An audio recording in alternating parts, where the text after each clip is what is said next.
Got a Secret, presented by Winston, the cigarette that changed America's mind about filter smoking.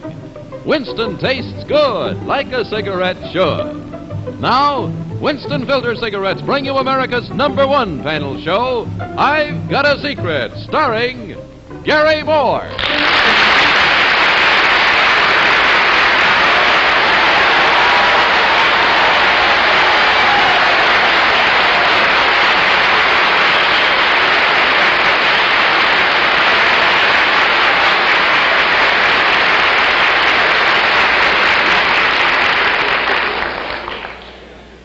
Gee, thank you very much for your wonderful applause. I might say that it has almost amounted to an ovation, and I'm very proud that you think enough of me and of our panel members to give me that kind of a reception when the show first starts. And I'm particularly happy that you're happy, because I have a one piece of news for you tonight that I didn't think you would be too glad about, which is that one of our panel members is not with us tonight. Faye Emerson is off on vacation. She'll be back in about 3 weeks. We are not quite sure. But I'm happy to say that to take her place on the show tonight, we have one of the great stars of motion pictures and of television, a very beautiful woman, a very dignified woman.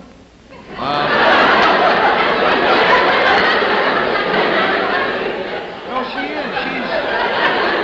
is. She's terribly dignified, and she's a very highly respected woman in her trade. She is magnificent. I wouldn't lie to you. Everything I'm telling you is the truth. And she is a very well thought of mother and wife and a woman of great charm and great poise. And I know that you will be as thrilled as I am to know that it is none other than, I think over here, Miss Lucille Ball.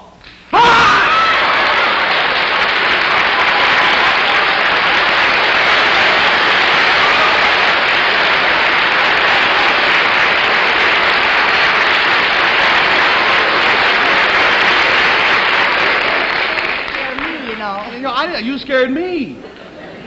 Miss Ball is in the East in connection with the opening of her motion picture, Forever Darling, and I promised to mention the name of the picture. So, Lucy, may I say that to me you are Forever Darling? Well, thank you, Gary. And to me, you will always be Forever Darling. Thank you very much. Oh, and you're Forever Darling. And you're Forever Darling. That's enough, don't you think? Oh, and you're Forever that's Darling. Enough. We all know the name of the picture. You are really Forever Darling. Let's go over and meet the Forever Darling panel, huh? Oh, all right. Good. This is Bill Cullen, Lucy Ball. Nice to know you. And Jane Meadows. Hello. How are you? And Henry Morgan. Henry? And in Forever Darling. And in this chair is Lucille Ball. That is our panel.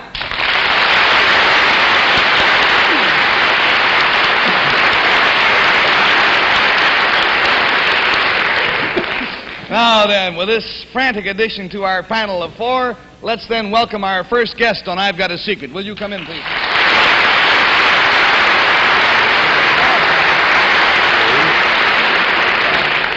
You tell the panel, please, what your name is and where you're from. Bertha Pierce, and I live at Olean, New York. She is Mrs. Pierce, Miss Pierce, and she is from Olean, New York. Now, Miss Pierce, we will dispense with the rules tonight, and I'll ask you to whisper your secret to me so the folks at home can read it.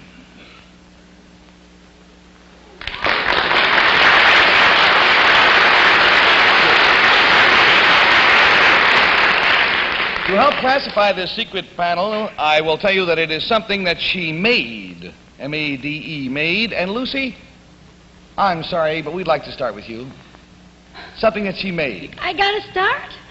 Somebody has to, you know, and you're pretty. Oh, dear. Well, Miss Pierce, you said you were from Olean? Yes. Olean, New York? Yes. That's very close to my hometown, Jamestown, New York. I gotta ask her a question, huh? Well, what was the clue? What was the clue? Something that she made. Something that she made. Mm-hmm. What shall I ask her? How to ask the question. Ask her if it's something tangible. Is it something tangible, Miss Pierce? Say, that's a very good question. Is it something tangible? I think we have to say yes. It's something that you could, yes, it's something tangible. Yes.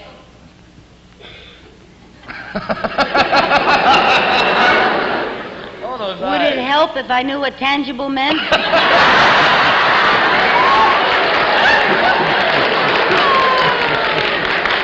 Tangible is a small orange that grows on a... Is it something, Miss Pierce? There's something you made. Is it something found inside a house? Yes. Is it something you made for yourself? No. Is it something I would come in contact with?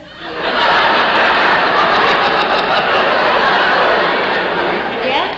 Yes, it is something you would come in contact with, yes. Is it something I used recently? Yes. It is. Try tangible again. Is it something pretty? Yes. Let's say that of its kind, it's a very nice-looking one. I think that the whole classification, however, is not a thing of rare beauty. Sorry. Used recently, something inside a house. Is it something that Desi would use? Yes. Sure. All right, we have lost $20. What's that? What did I say? I say something wrong? No, it'll... Horrible sound. $20 down and $60 to go, and now we shift our attention to Bill Cullen. Bill? So glad. Miss Pierce, you made something tangible that Lucy used recently. Does this secret that you have, does it involve Lucy at all? No. Well, let's say partially. Partially she's involved. Will you buy that, Miss Pierce? Yes. All right, partially she's involved. The secret involves part of Lucy. Does it involve... Does it involve anyone else on stage? Yeah? Mm-hmm. Yes. Me or I? Yes. Both of you. Let me see, pardon me.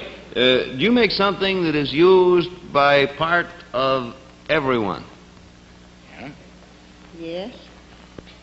Are there any other people mentioned in this secret? Miss Pierce, I think we have to say not by name, but there are other people inferred. Did you make something for us? These are tangible people, Lucy. Did you make something for us tangible people on the panel? Something that we all use? Parts Yes. of us use it? Yes. I'd like to go for what part, but I'm no... All right, there's $40 down and $40 to go, and we go to Lucky Jane Meadows. You go for Now what inherits the task of finding out what part. But we haven't established, is this an article of clothing, Miss Find out Pierce? what part. No. Is this something that is worn, however? No. Is it something that's eaten? No. And it's something that's found in the home? Yes. Is it something that's sat on? Yes. Oh, that part. Is it...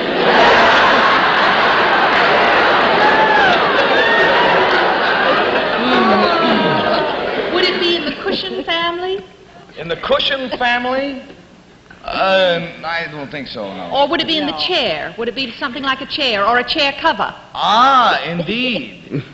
Do you do upholstery? No. But you, did you make these chairs we're sitting on? That's it.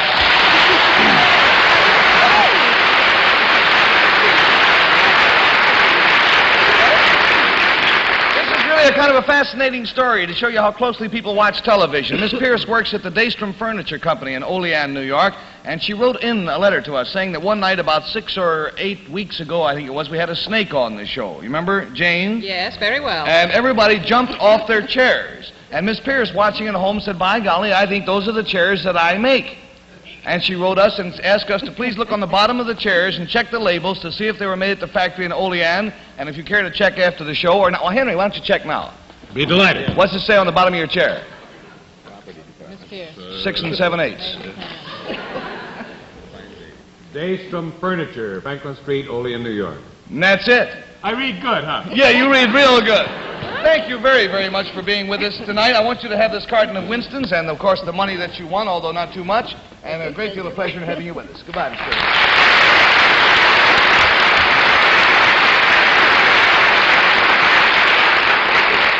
Well, now I would like to read you a letter that I got the other day, and this came from a lady in Raritan, New Jersey, and this kind of tickled me. She says, Dear Gary, I watch television, but I do it differently than most people.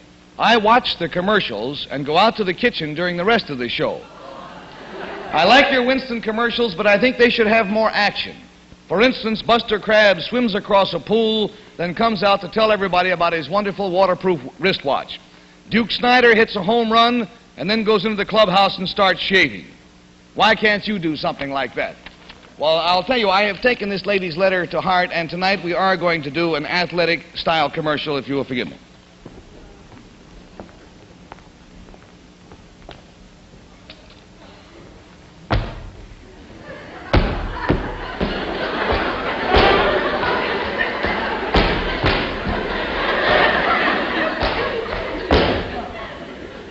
Friends, during a tough game of Potsy, I always stop and light a Winston cigarette. I find it improves my aim and keeps me from stepping on the crack. Yes, friends, Winstons make me hop good, like a Potsy player should.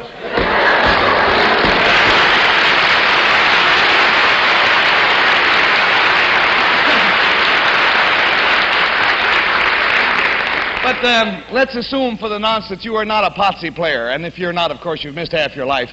Let's assume that you just smoke cigarettes because you like to smoke cigarettes. Well, then Winston is the cigarette for you, too. Winston is fun to smoke because it's the cigarette that brought flavor back to filter smoking. As a result, and hear this, in less than 2 years on the market, Winston is America's #1 filter cigarette. Its growth has been just wild, phenomenal. Now, obviously, there's got to be a reason why more people buy Winstons than any other filter cigarette, and the reason is Winstons taste good like a cigarette should. And thanks for letting me bend your ear. Now then, I would like to go over and personally escort our next guest on the show tonight.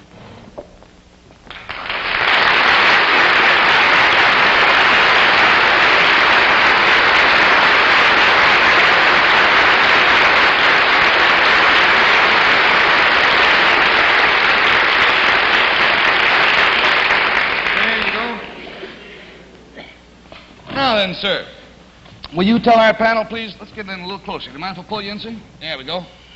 Will you tell our panel, please, what your name is and where you're from? My name's Samuel J. Seymour. I'm from Maryland. This is Mr. Seymour from Maryland. And we brought Mr. Seymour all the way up from Maryland, and by golly, he got in a hotel and fell down the steps and gave himself a shiner. And we urged him not to come on the show tonight, as a matter of fact, and finally got in touch with his doctor, and the doctor said it was up to Mr. Seymour. Mr. Seymour said he wouldn't miss it. So here he is. I'm feeling apparently pretty well.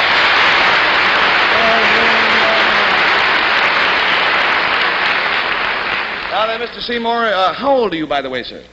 96. 96 years old. Now, sir, if you'll whisper your secret to me, I'm sure the folks at home would like to know what it is.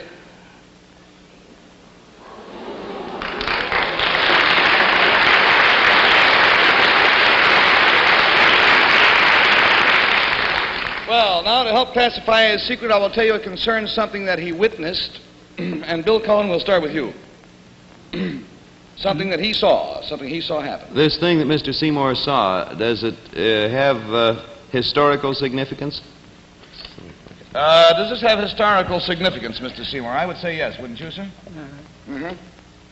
I can't hear him very good. You have to tell me what it is. Yeah, there's quite a distance between our desks here. Let's all speak up, huh? Does it have political significance? It had political significance at the time. Yeah. Yes. Well, if you're 96, that would make Mr. Seymour born in 1860. Henry is such a mathematician. Yeah. He's been writing over there all the time. This thing, did it have anything to do with the Civil War, Mr. Seymour? No, it had not to do with the Civil... Well, let's say indirectly it was concerned with the Civil War. Did it all right, an answer?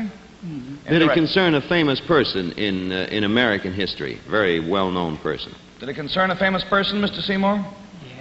Yeah. Yep. Would it help me to know who this person was? What did you say? He wants to know if it would help him to know who this person was, and he has to know who that is, yes. Did this man hold political office? Did this man hold political office, sir? Yeah. Yes. $20 down and $60 to go, and we go to Jane Meadows. McKinley. Mr. Seymour, Henry is being his usual helpful self by whispering to Jane, McKinley. and I'm not listening. Mr. Seymour, would this person have ever been President of the United States? Was he ever president, this man? Oh, I think he was once. Would He it was. have been Abraham Lincoln? It was Abraham Lincoln, yes. You witnessed something to do with Abraham Lincoln. Was this a pleasant thing? Was it a pleasant thing you saw, sir? Not very pleasant, I don't think. I No. was scared to death over it. He said, no, he was scared to death. Would it have had anything to do with the President Lincoln's death, by any chance? Unfortunately, yes. Did Mr. Seymour witness the shooting of President Lincoln?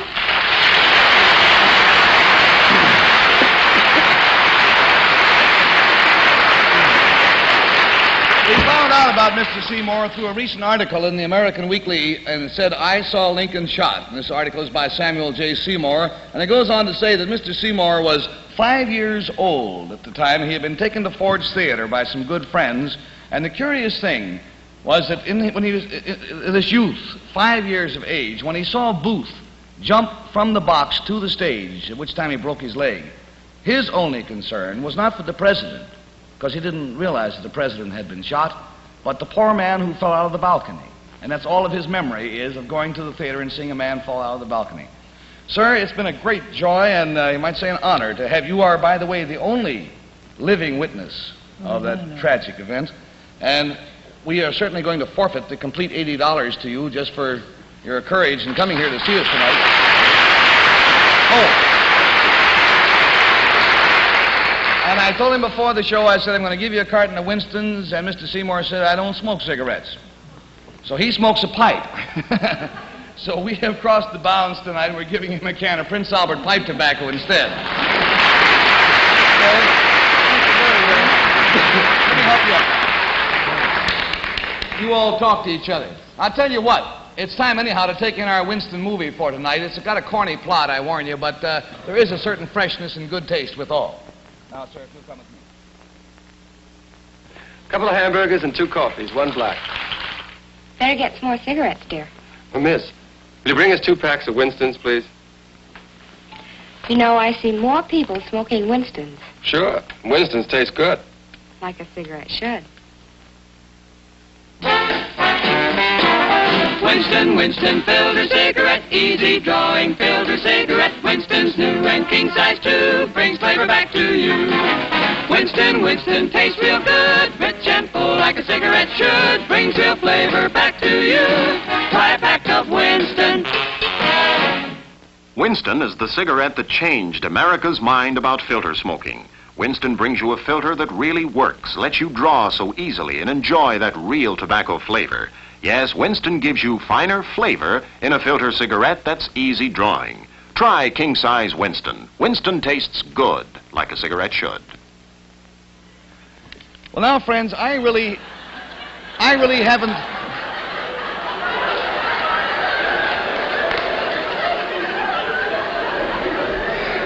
I really don't have the proper words to introduce our special guest for tonight. Lucy, we've written an introduction, please. Will you read this to introduce our guest? Yes, tonight? sir. Thank you, ma'am. Yes, sir. Ladies and gentlemen, I've got a secret now presents a man who has thrilled millions with his magnificent and superb bongoing of the bongo drums and his inimitable renditions of Cuban Pete and Babalu, the toast of 3 continents, an entertainer without peers in the annals of American showmanship, a serious actor whose sensational performances have brought tears to the eyes of millions of women and have made strong men sob like babies. A great comedian, and above all, a great producer. And if you don't believe he's a great producer, I got 2 little Arnazes at home to prove it. One of America's finest pickers of the guitar, a former vocalist with Xavier Cugat, a one-time taxi driver and birdcage cleaner in Miami, Florida, a fine man, an excellent showman.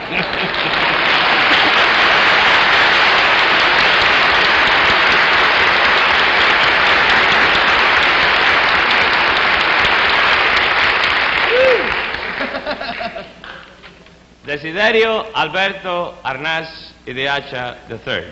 Thank you. Good to see you. I love you, lovely people. We have so much fun watching you all the time. Oh, good. So listen, panel, we've got an awful lot to do, and Desi and I have things to talk about. We want you all to get lost temporarily. You'll find a small, dark, damp closet outside. And meanwhile, Desi and I will talk. What do we talk about? Why don't we talk about your picture? Oh, that's a very good idea. When does it open here in New York? It opens here tomorrow, Lowell State. Are you and Lucy are going to go down and do a personal appearance with the picture? Yeah, we're going to be there about 1:40 in the afternoon, then we're going to be there at 8 o'clock tomorrow night. Boy, I would hate to be the usher in charge of keeping everybody in line. Well, I hope you're right. Now then, the panel is out. How about telling us, what is your secret for tonight? Well, Gary, you know, Lucy's been playing tricks on me all these years. Oh, sure, yeah. On television, so I thought I'd like to play a little trick on her tonight. Good. If it's all right with you. Sure. I told the rest of the panel what the secret was. Oh, the other three know the secret. Yeah, the other three know it. Everybody knows about Lucy. Uh-huh. So that they're going to kind of eliminate themselves out of the deal. You know. They're going to pass, you see. Oh, right. And then Lucy's going to be stuck with the whole... He's taking an evil husbandly love of this whole thing. Let's get the panel back in, then we'll find out what Desi's secret is. And you folks in New York, you'll be sure to go down to Lowell State there tomorrow. Would you care to have a Winston cigarette? You won't have to unless you like to smoke one. Thank you very much. Pleasure. All right. So, as soon as we get the panel back in, we will play our game. Sir. Thank you. All right, panel. I'll tell you what. This concerns something that Mr. Oh, first of all, I didn't tell you the secret. So, Desi, you whisper the secret to me, huh?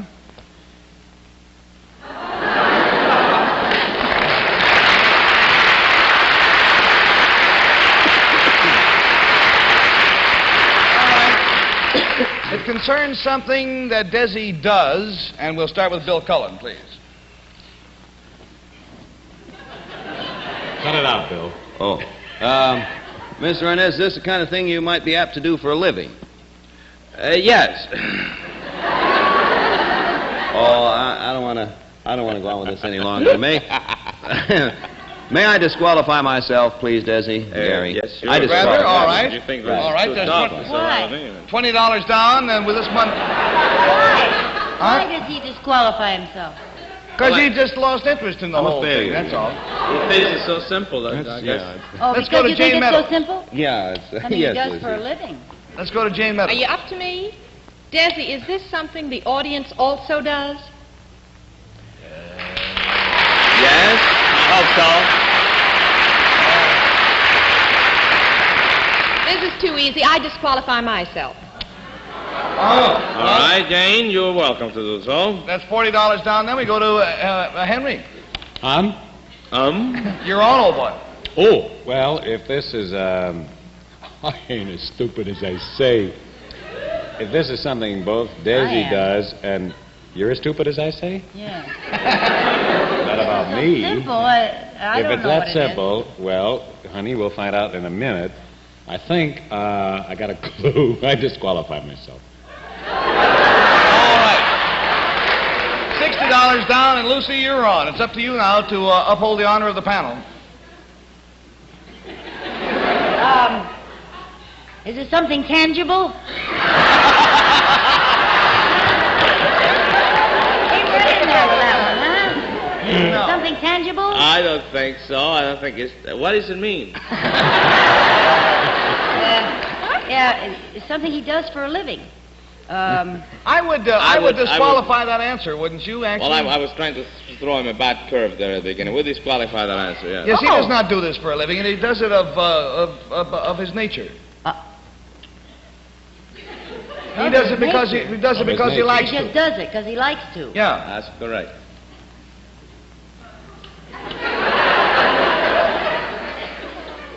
It should be very obvious, honey. Everybody knows what it's all about. I don't see why you don't know it. Yes, I know, but they've played this game before. I don't know how to answer the question.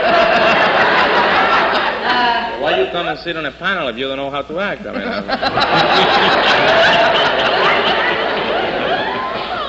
because you told me to. I told you to come and plug the picture, not to make a fool of yourself. play the game. Ask some questions. Well, Come on, I dear. plug There are the a lot of picture. If I millions happen to of make a people fool of watching this myself in game, the you middle know. of it, I can't help it. Forever, darling, forever, darling, forever, You darling. did that already. Now play the game. Be smart now. Up, up, everybody up. That's it now. Something, what? What is it now? You don't make a living that way? Is it something soft and furry? What do you say, something soft? Frangible. Frangible. No, what is it? What do you say? It's not tangible, so it can be soft and Oh, furry. it's not tangible. Is it something, he has a secret, and it's something not tangible, and it's something, and That it I doesn't love make to do. That you love to do. That's right. Intangible. That's right. I Love Lucy?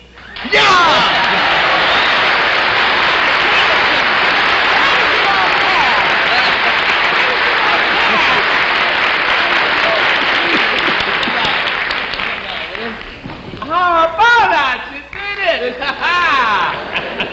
Come on here to me. Why? Why did I say something that I love to do? Yeah, well. Have I got time to read a short wire, Allan? This, Lucy and Desi, you don't know about this either. This wire came to me today, and I was hoping we'd have time to get it on. It was addressed to me here at the theater, and it's signed General Mark Clark. It says, being an old friend of the Heart Cause, you will be interested to know that Lucille Ball and Desi Arnaz have been doing outstanding work for the Heart Fund for the past 3 years. As national co-chairman of Heart Fund Volunteers, they have just completed coast-to-coast tour, stimulating Heart Fund campaign activities in city after city. Giving so much impetus to the rapidly accelerating fight against heart disease, they certainly deserve whatever recognition you might find it possible to give them on I've Got a Secret for their splendid contributions to the Heart Fund in time and in energy.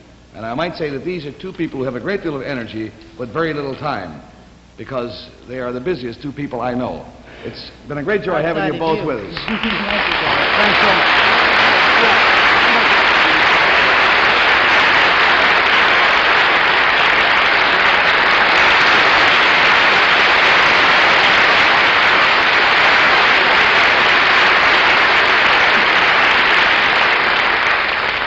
I would like also on my own to put in a plug for Crusade for Freedom. Would you send your truth dollars to Crusade for Freedom so that the truth may be carried behind the Iron Curtain? There's a very great scarcity of it over there, of the truth, that is. Great scarcity of money, too. Just send your money to the Crusade for Freedom in care of your local post office. And so until next week, then, this will be Gary Moore saying bye-bye for the whole gang. Be very kind to each other, will you? And goodbye out there.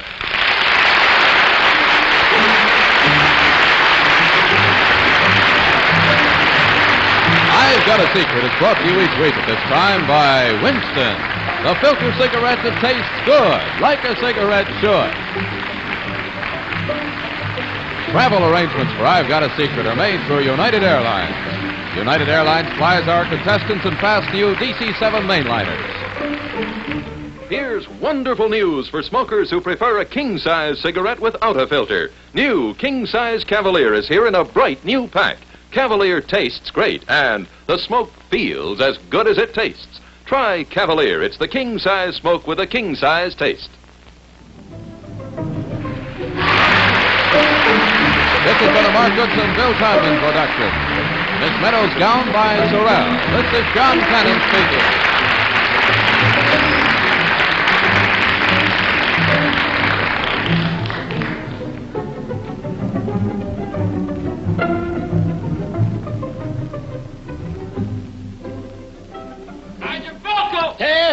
What, Bilko? I'm Phil Silvers. Oh, but I am Bilko on Camel's new show, You'll Never Get Rich, Tuesday nights. Look in on us. We'll be glad to see you.